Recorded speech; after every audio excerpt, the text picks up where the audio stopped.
conhecimento ao redor do planeta é algo mais do que necessário. Como diz o ditado, a fé sem obras é como árvores sem frutos.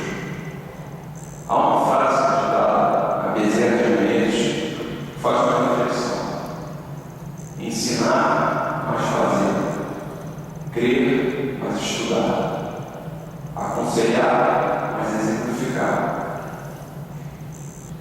Passo a palavra para uma pessoa que democratiza a ciência e o espiritismo em diversas partes do mundo, a senhora Néstor Rodrigues Guimarães, oradora internacional e pesquisadora universitária.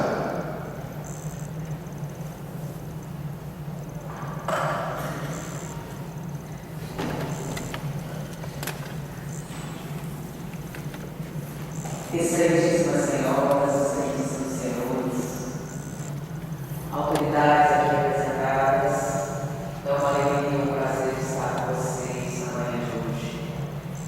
E numa homenagem a uma personalidade importante e tão influente na nossa sociedade.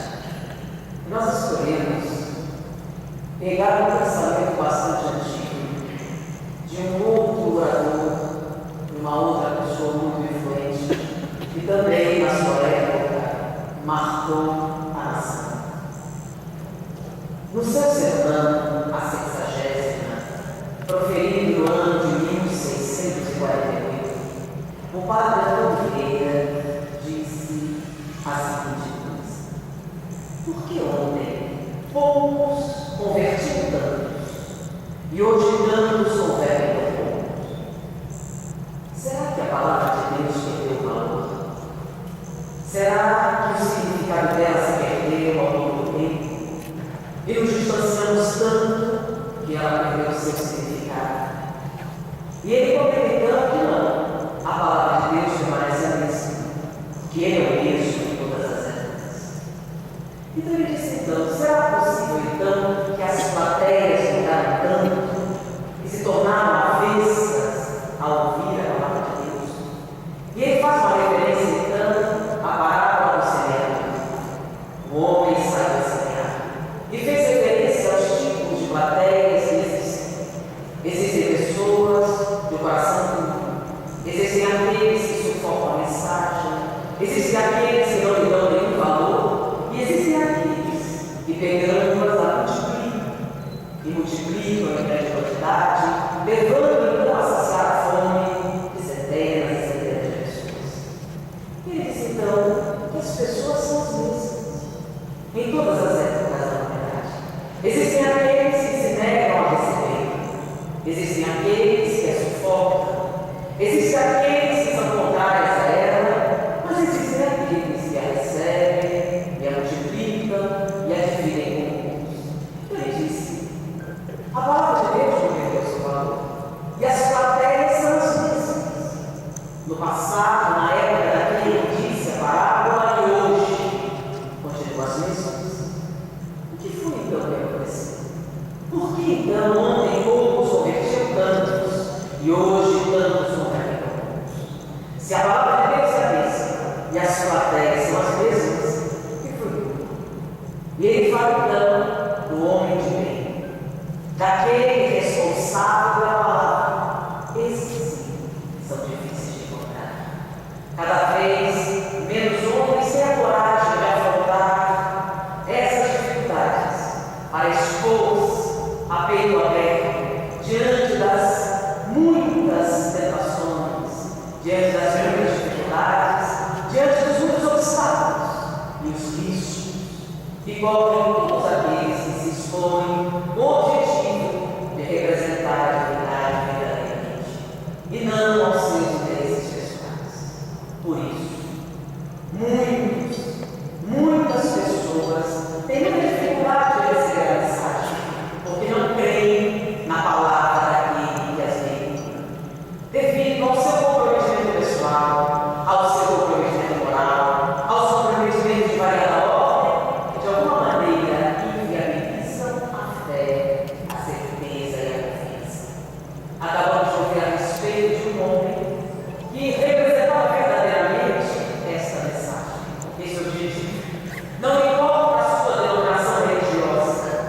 Barão Vieira era católico, assim como Bezerra de Menezes era espírita, assim como diversos outros pensadores, religiosos e não religiosos, representando ou não diretamente a divindade, mas talvez o logos, talvez a razão, assim se coloca. Mais recentemente, nós temos o considerado mais a força da escola figurária de Viena, que dizia, ele, Viktor Frankl, que foi o egresso dos campos de concentração, da sua surpresa, ao sair da vida local, onde o homem não significava nada, era uma coisa que podia ser destruída com a maior facilidade, para a cátedra da Universidade de Yale, nos Estados Unidos, que reunia a mata da sociedade, daqueles mais bem colocados, da vida política americana. E a sua surpresa, com o número de jovens bem posicionados, livres, desimpedidos, numa condição socioeconômica privilegiada, que escolhiam a autodestruição em vez de aproveitar a juventude e a vida. E a sua surpresa, porque nos campos de concentração, esse fenômeno era muito raro. Muitos morriam do desespero, da fome, da destruição, mas pouquíssimos se autodestruíam. E ele achou que era tão curioso que resolveu estudá-lo especificamente. Por que isso acontecia naquele local que teoricamente havia uma fonte de grande felicidade? Não, naquele outro, que teoricamente deveria levar o homem ao desespero. E depois de largos anos de estudos, ele chegou à conclusão de quando você tem um motivo justo, viável e significativo para viver, quando a sua vida tem um sentido, pode retirar tudo e você sobrevive. Sobrevive em nome do ideal. Resiste para provar a sua verdade. E luta e vence as maiores vicissitudes que você acha que existe um motivo significativo para ele. Mas quando você tem todo o conforto, todo o dinheiro, todas as possibilidades e a vida lhe sorri amplamente, mas você não tem um motivo, você não tem um significado, você não tem um sentido na sua vida, a maior parte escolhe a autodestruição, direta ou indiretamente, porque o vazio existencial cresce de tal maneira que consome, e quando ele não tem coragem, o suicídio direto faz diretamente, através das drogas, através do álcool, através dos relacionamentos autodestrutivos. Em vista desse estudo, ele desenvolveu uma terapêutica chamada logoterapia, a terapia do sentir. E ele, numa conferência, que podemos dizer visionária, disse que no futuro a origem dos transtornos mentais não estaria na repressão sexual ou em limitações da vida política, e sim na falta de sentido para ele.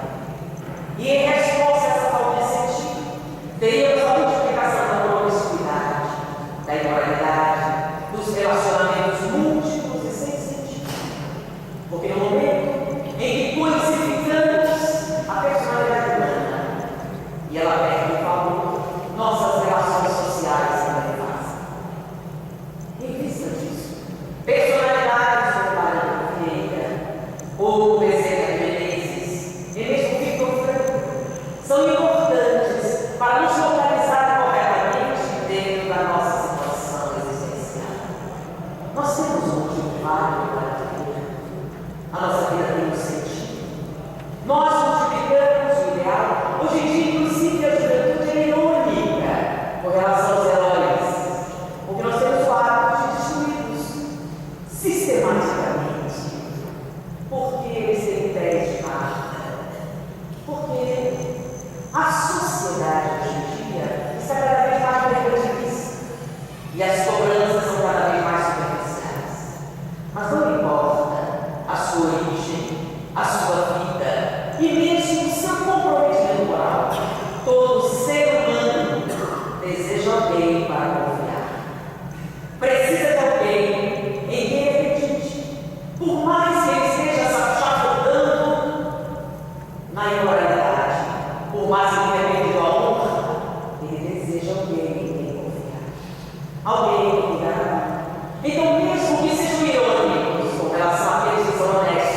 fidelidade, mesmo que em sociedade nós possamos rir daqueles que assim a repetem, em particular, desejamos profundamente alguém em quem confiar.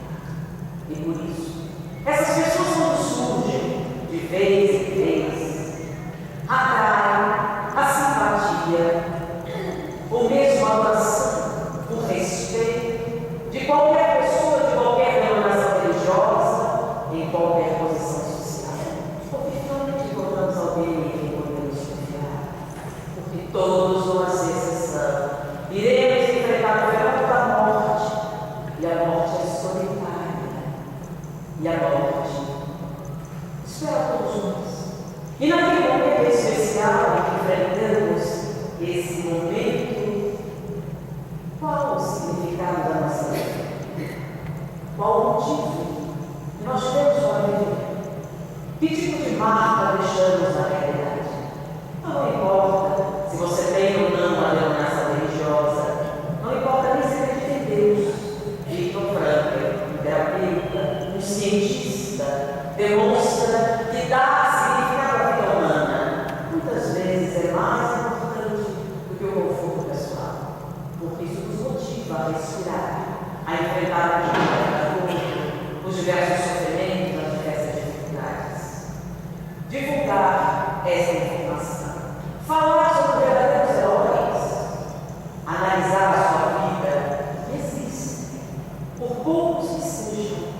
A sua luminosidade é tão intensa, tão significativa, que é capaz de ofuscar o ódio de Deus. Quando aqueles que realmente conseguem encontrar os que devem e ter a coragem de enfrentar a opinião pública, como Bezerra de Menezes, ou as convocações da sociedade, como outros heróis, e que insistem, sobrevivem e se tornam imortais.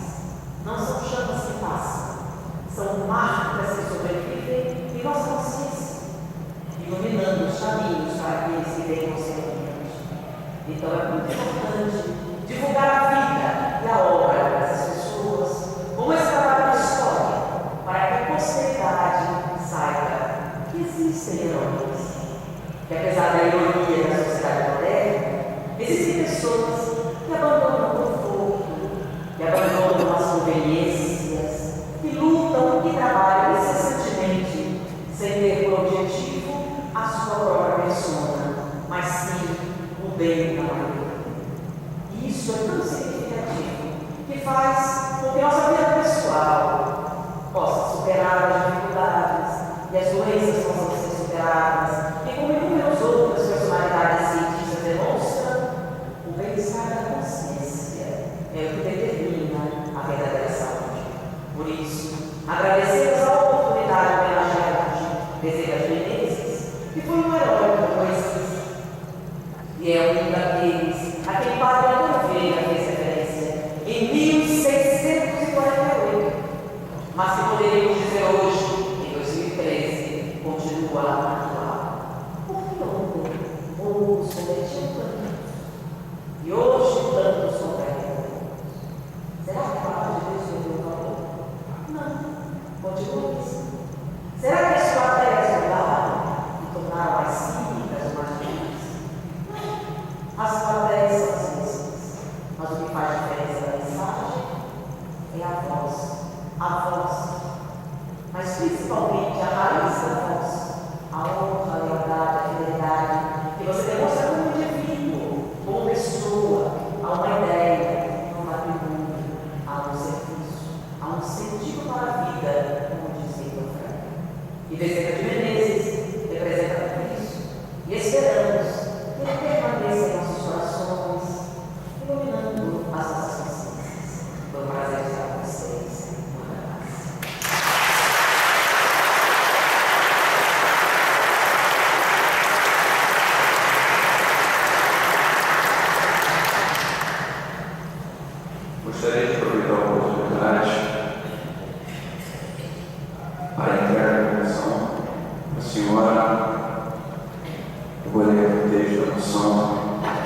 requer a mesa diretora da forma regimental que seja inserido nos anais das casas de Cristo. Moção de louvor, congratulações e aplausos à senhora Néstor de Guimarães, através do seu trabalho profícuo, sua atuação e engajamento na propagação da doutrina espírita. Conquistou o respeito e ganhou a simpatia das mais lideranças religiosas devido às suas palestras que promovem, democratizam o conhecimento científico e espírita. Motivo de orgulho, esta honorável cidadã engrandece a religião ao professar sua fé, de modo a propagar princípios kardecistas, unindo seus seguidores e não tecendo a fé e a caridade, buscando ajudá-los em irmãos. Reconhecemos, assim como grande parte da população do município do Rio de Janeiro, seu comprometimento com os mais elevados valores morais e espirituais, sem nem negar que a mesma é merecedora da honraria que ora prestamos. Plenário do Teodoro Vilela, 6 de agosto de 2013.